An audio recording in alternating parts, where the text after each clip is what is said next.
Hello everyone. I want us to learn about Mary of the Bible. I mean the Catholic Mary, who she actually is. Alright, my name is Akwasivinyo, popularly known as Povin. Before we go on our lesson, let me remind you that the trip to Brukuland is still on. In fact, both two buses, the first bus is totally full. The second bus is left with only 3 people for it to be full. And we are moving on 27th and 28th, just this week. All right. So if you haven't paid for registration yet, kindly take my number and call me. We only need 3 more people. After the 3, we are not taking any more. We are not taking any more. If you don't join the 3 people, that means that you have to wait for the next trip, which we don't really know when it will be organized. Right. So we want to talk about Mary. Now, there is a secret that I'm going to... It's not really a secret because this European came down here and they played us for a fool. We have been too stupid to see things the way we are supposed to see it. In fact, they are playing these things right in front of our eyes, just that we are too blind to see. All right. Now, you see, the Europeans came to our land. They didn't have any gods to give us.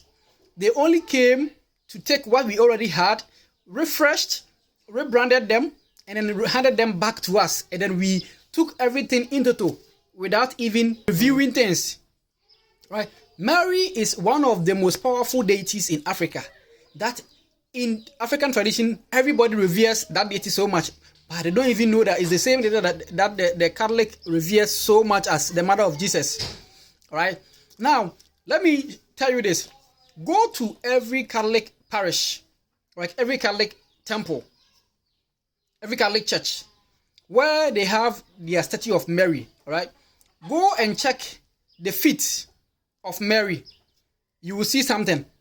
All right? Whatever you will see, go to any parish that you will know. You will see the same thing there, the feet of Mary. Then you will come and type in the comment section and tell me what it is. But before the end of this video, you will know what I'm talking about.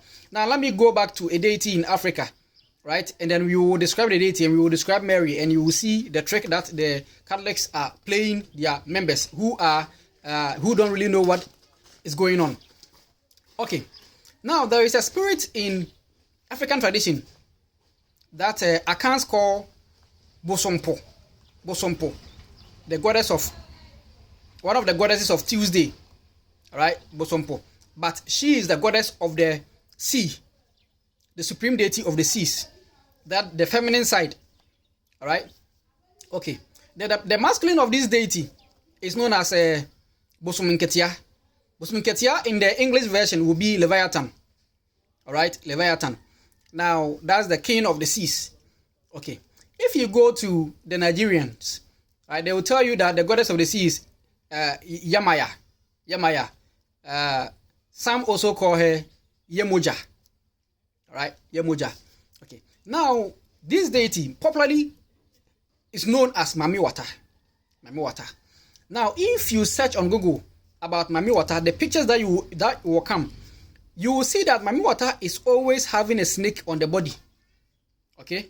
Mami Wata is always having a snake on the body. In fact, the Evers call her Voodoo Da. Voodoo Da. Da means snake. So Voodoo Da, the snake deity. Okay? Alright. So she is always depicted as a very beautiful woman with a very big snake surrounding the body. Okay. Now, when the Europeans came, they took this same deity that we didn't know that they took and rebranded it and gave it back to us. All right. Now, this deity that we are talking about, Yemoya or Bosompo or Mami Wata, she is always depicted as a lady with a snake.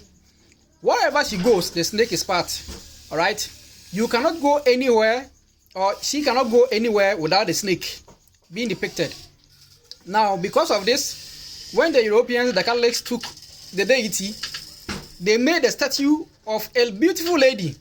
But instead of placing the snake on the neck or on the body for us to see that it is the same Mami Wata that they've copied for us, they rather put the snake at the feet and made the lady step on the snake. Right? The issue is that you cannot have a picture of Mami Wata without the snake. But it does not matter where you put the snake. Whether you put it on the head you put it on the neck, you put it around the body, or you put it at the feet, it's still the same deity. The depiction is that there should be a lady, there should be a snake, and the snake and the lady should be related. All right. So if you go to every parish temple or every Catholic church, you will realize that there is a statue of Mary stepping on a bleeding snake, right? And then they are telling you that the mother of God is stepping on the devil. And then who is the devil? The snake. Because they already depicted the devil in Genesis for you to be a snake. So the story is that the mother of God, which is Mary, and to them God is Jesus, is stepping on a snake, the devil. But in actual fact, they are only telling you that Mary is the beautiful lady that goes with the snake. Voodoo, da, everywhere. So if you are a Catholic and you fear Mami Water, then you don't know what you're talking about, because it's the same deity that you are worshiping in your temple. That you go to pray and you receive your prayers. You receive answers to your prayers. You just don't know what you are praying to. It is the same Mami Water that you are praying to in the Catholic temples. Right? I'm not saying this is wrong.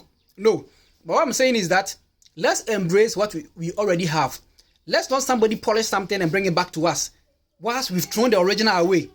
Because what they brought to you is fake.